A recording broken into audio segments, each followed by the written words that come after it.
Hello YouTube family, Radhe Radhe, Ram Ram. कैसे हैं आप लोग? जय भीम, जय संविधान, नमो बुद्धाय।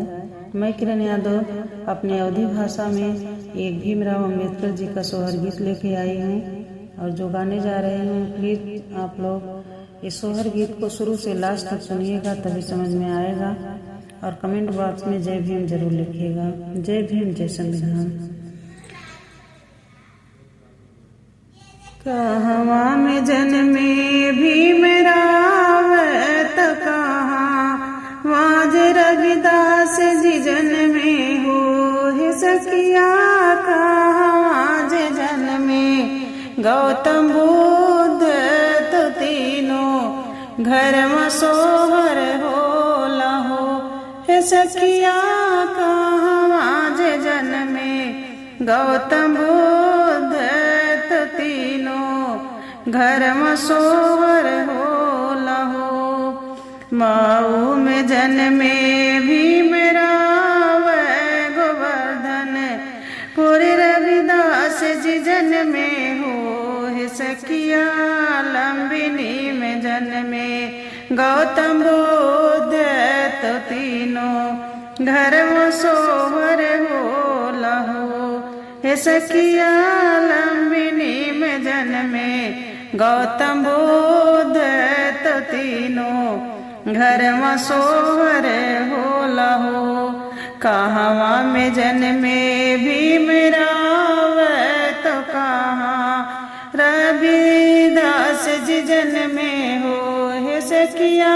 कहाँ जन्मे गौतम बुद्ध तो तीनों घर में सोहर हो लहो। माऊ में जन्मे भीमराव गोवर्धन पूरी रविदास जी जन्मे हो हे सखिया। लंबिनी में जन्मे गौतम बुद्ध तो तीनों घर में सोहर हो लहो हे मोरी सखिया। लंबिनी में जन्मे गौतम बुद्ध तो तीनों घर व सोहर हो लहो।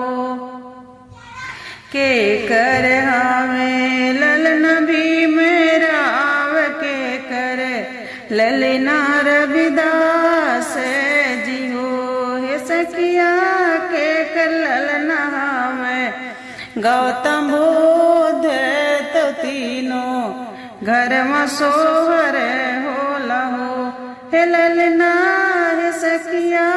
के कर ललना हमें गौतम बुद्ध तो तीनों घर में सोहर हो लहो। भीम बाई के हमें भीमराव कलसा रविदास जी बाटे हो हे सखिया।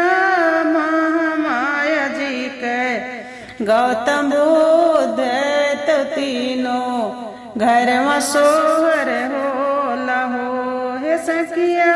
महामाया जी के गौतम बुद्ध तो तीनों घर में सोहर हो लहो।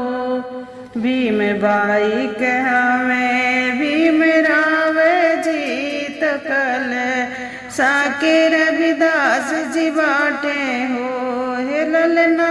महामाया जी के गौतम बुद्ध तो तीनों घर में सोहर हो लहो हे सखिया। महामाया जी के गौतम बुद्ध तो तीनों घर में सोहर हो लहो। जय भीम, जय संविधान।